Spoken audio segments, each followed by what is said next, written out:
Bit of an odd project for this week's video. I'm redoing some old dining room chairs that my sister wanted refinished for her. They took a lot of cleaning up and some sanding and even some reinforcing in some places where they needed new pegs or screws to hold them all together. But once I had them pretty solid, we were talking about back and forth about which direction to go on painting them. And I decided on a technique that I learned about 20 years ago working in a historic site of a faux wood grain finish. And it starts off with a bright color. In this case, I'm using a kind of a startlingly gold yellow color, which will get dulled down a lot in the later steps. But you could use other shades of brown or reds. If you want to make a Shosugiban looking, you could even use bright colors like greens and purples. But then you go over it with a glaze, which is a paint with an additive in it that makes it have a longer open time. It doesn't dry as fast. You've got more time to work with it. You could technically do this with just another color of paint, but you want it open long enough for you to be able to scrape off some of the excess. And in this case, I'm just using a scrap of leather that I find it works best when it's wet, but I've cut a bunch of notches in it and taken a utility knife and just chopped up the edge to make a comb-like into it. And I just use that to scrape away excess glaze. And it leaves a wood grain finish, a type of faux finishing. As you can see, you can actually do pretty well with just a brush. A lot of other things can be used. You can use feathers to make swirl patterns in the glaze, make almost a marble look to it. You could use an actual comb. There are plastic items that are made for doing faux finishes like this, wood grain faux finishes.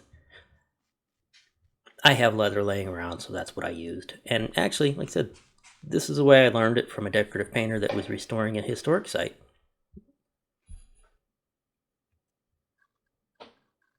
There's a little closer look at the leather piece I'm using.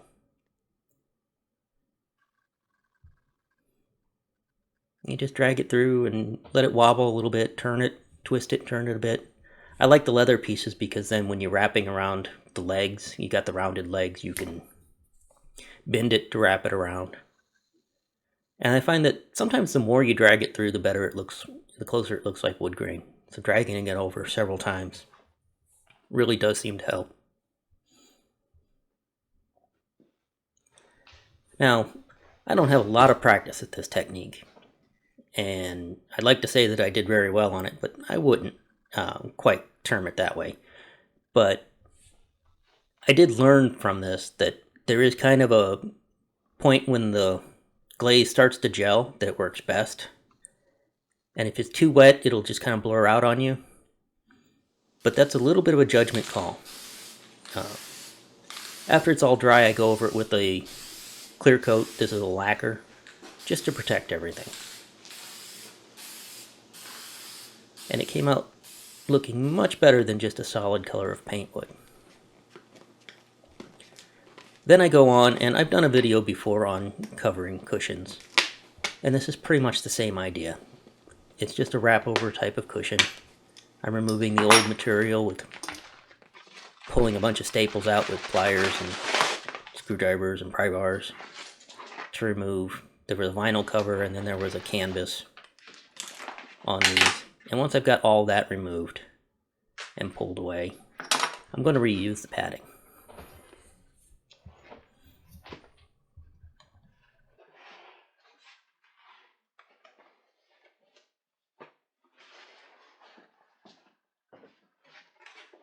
One of these things is not like the others. So this green cloth here must have been the original fabric, or at least the fabric that was on before the white and speckled green cloth, canvas stuff. Or it could just be something that was laying around whenever somebody redid this, but there's some extra bits of it in there. So these cloth pieces just wrapped over the corners are just to keep that corner of the board from wearing on the material that goes over it to protect it a little bit. So they just need to be kind of like pulled up and over. They don't even necessarily need to be up over the padding, but they do kind of make that transition a little better if they're tucked in nice and neat up over the padding. And I'm going to leave them on there because I'm going to be putting leather over top of it. And I want that same effect, smooth it out a little bit. So when I cut out a piece for this, I want to give myself plenty of room around the edges because it has to wrap up and over, and I have to be able to pull it tight while I staple it down. So I'm just going to lay the seat down and give myself a good distance around the edge, 3 or 4 inches in this case, to really be able to have something to grab onto, and I'll just trim off the excess later. And there's some stuff in the hide, like there's a weak spot here and down here that I don't want to cut into. So I want to avoid those. So I'm marking places like that. Make sure I've got a clean piece of hide here.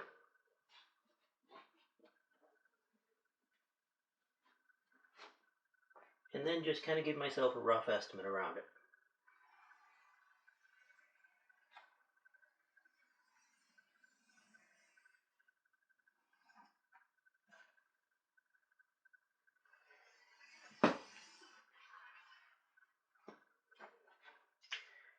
More than enough. And then I'll just use a pair of shears to cut it out.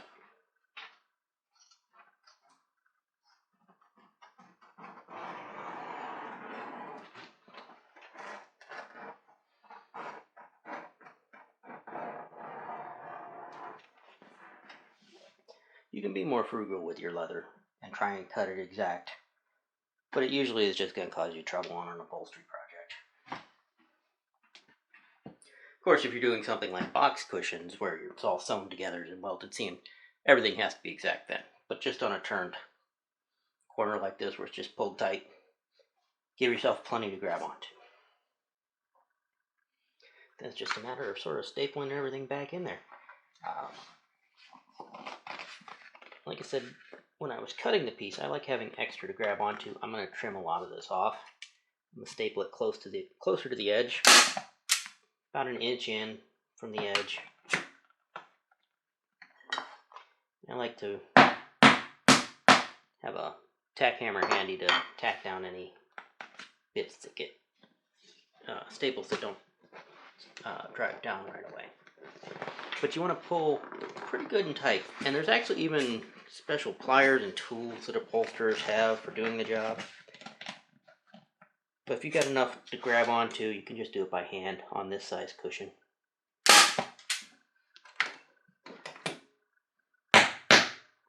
And I'll work opposing sides like that. I'll put one over here, then one over here, and then I'm going to go to these sides and I'm going to do the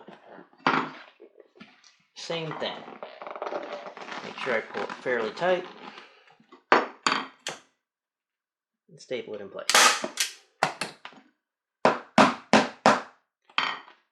And then turn it around and do the same thing with the other side.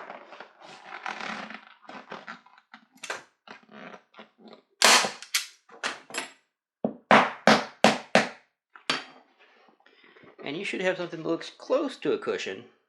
There'll be some wrinkles out on each of these corners. And as you pull these tight and work your way out to that corner, you'll pull that out and straighten it out. And that's where we're at now, because now we've got the whole thing kind of stabilized in place. We can work over towards our corners.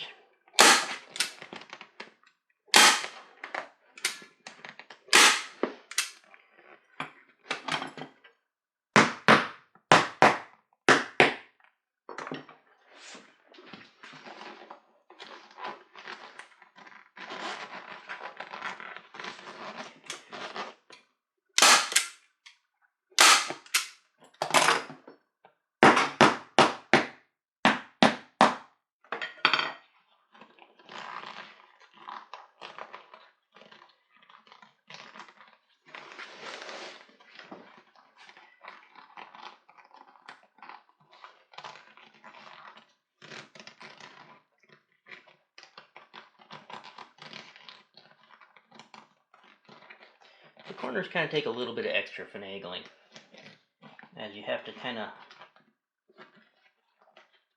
get all the wrinkles even, so that when you turn it over, it'll be a nice even look without any of those wrinkles coming to the front. And then once you've got that sort of situated, you can start putting some staples in there. And I usually try to hit between the wrinkles, in the deep grooves of them.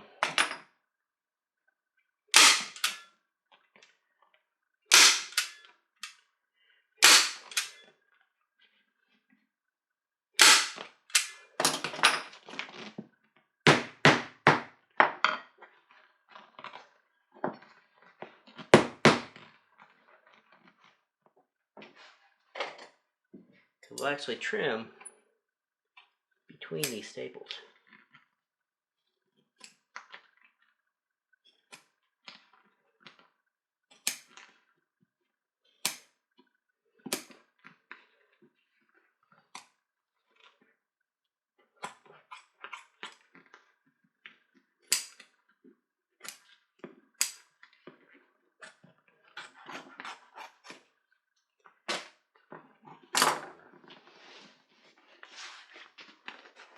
So the rest of it's going to be more of the same.